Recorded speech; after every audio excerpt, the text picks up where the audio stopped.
Thunder Tier 1 is a top-down tactical shooter developed by the South Korean company Krafton, mostly known for games like PUBG and Inzoi. The game was originally released in 2021 as a paid product, but in 2025 it went free to play because apparently the developers decided that they weren't going to support the game anymore, but they still wanted it to be available for players to download for free. Since the game is free now, you can easily check it out and decide for yourself if you like it or not, but if you're looking for a quick second-hand opinion, here's my review of Thunder Tier 1. The game can be played in two ways, campaign or multiplayer, although the multiplayer at this point is pretty much dead. There's only a few player-hosted lobbies, and most of them are running online co-op. There's no PvP, which either means there are not enough players to allow hosting PvP game modes, or PvP just wasn't very good. Either way, I'm not very interested in the online component of these games. If the game has a campaign and it has AI bots, I would much rather play that than go online with some random strangers. Usually in these kinds of games, if you matchmake with random strangers online for these co-op missions, they're just going to end up, playing all by themselves, no teamwork, just running forward, leaving you to try to figure out what's going on all by yourself. So I just focus on a campaign, and this is what the review is basically going to be focused on, is the single player campaign with AI squad mates. So multiplayer is pretty much dead. The campaign consists of 9 missions that increase in difficulty and complexity as you progress. The first mission drops you in a tiny map where you just have to clear a small farmhouse, find some documents, and extract. It's pretty much like the tutorial mission. However, soon you'll be getting into stealthy nighttime operations where you need to avoid raising alarms, tense raids where you need to survive large numbers of enemies. You can expect a decent challenge from most of these missions, even if you're playing the more forgiving arcade mode. Alternatively, there's also a realism mode where friendly fire is enabled and enemies are more deadly. One big downside to the campaign, unfortunately, is that the missions don't offer any replay value at all. It would be nice to have some dynamic elements to the maps or mission objectives, or maybe random side missions that would change with every playthrough. Unfortunately, once you've gone through a mission once, you've seen everything that mission has to offer.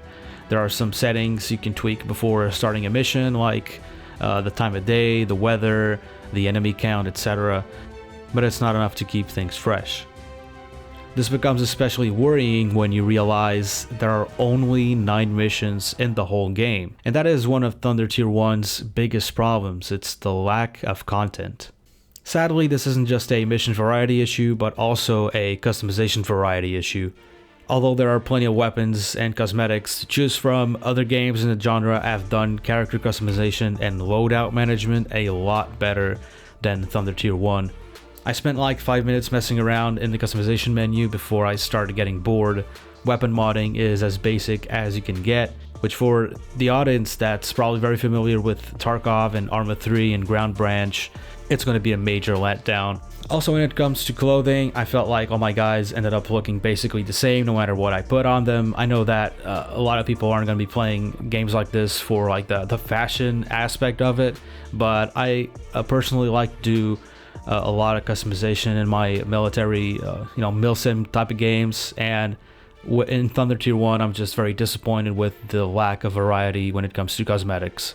The final nail in the coffin of the customization system is that the squad loadout really never really feels important. It doesn't feel important enough to prepare your squad. Some stealth missions warn you if you're not equipping silenced weapons, but aside from that, you can pretty much bring whatever you want into whatever mission, and it never feels like you are actually going to miss any items or like you are overloaded with items. I barely ever touched my squad mates' loadouts, and everything always went well. It makes customization and micromanagement of gear feel kind of pointless, which is definitely not something you want in a tactical shooter with gear management elements. You want to feel like preparation is important, planning is important. Each item you have in your backpack could either save your life or screw you. But that's not in Thunder Tier 1. Gear management is just like, whatever. Now, some positives. Despite being heavily flawed, Thunder Tier 1 has its moments. Technically, the game is pretty solid. Visual quality is very nice for a top-down game, especially the attention to detail that was given to the animations of the characters and the details in the map design. For a game that's, has the whole zoomed out perspective, they really put a lot of detail into the visuals, and I really think it does pay off. Shooting mechanics also feel good, and controlling your character feels smooth and responsive.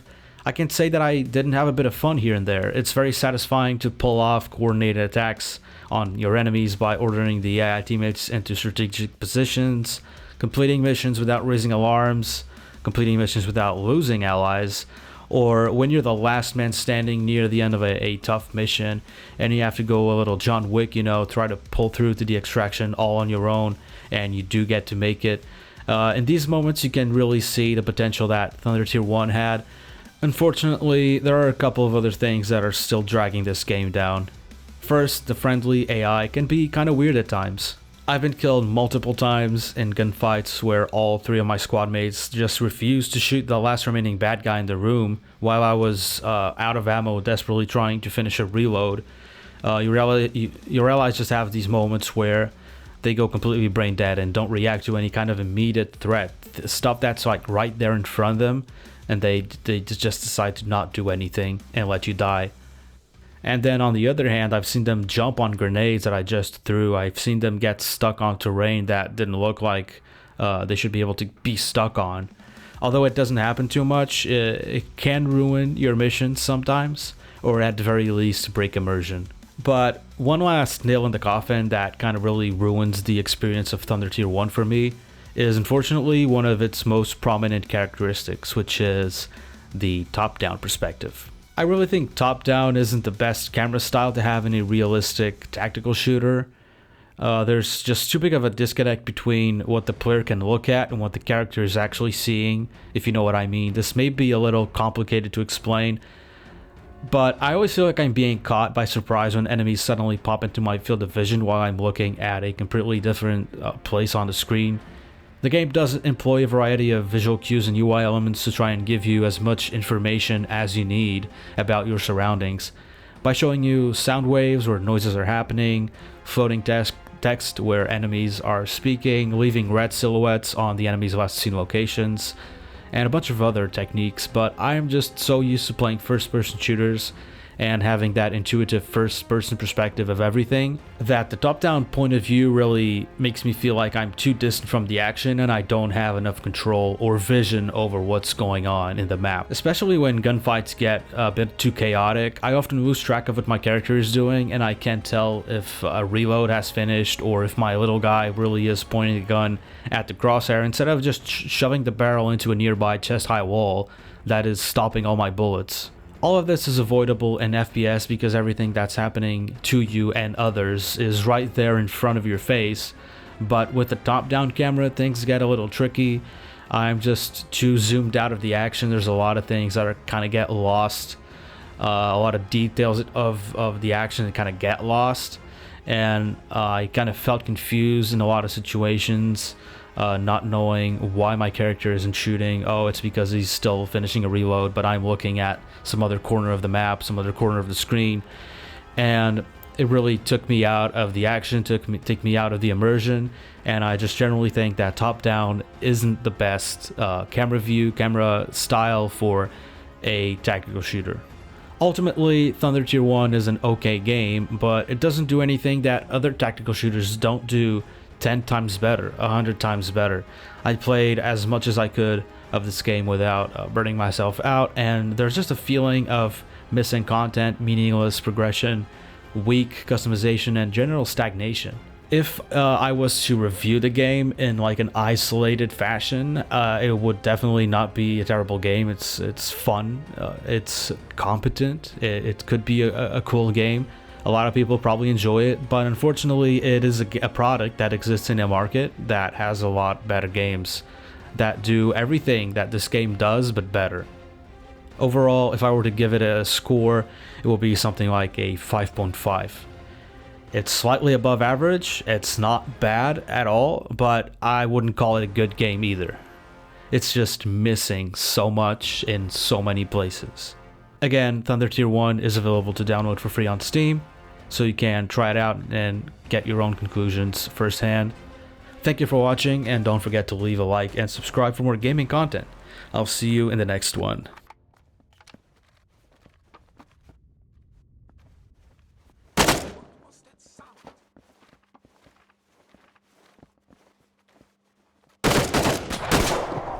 I see you. Agent spotted.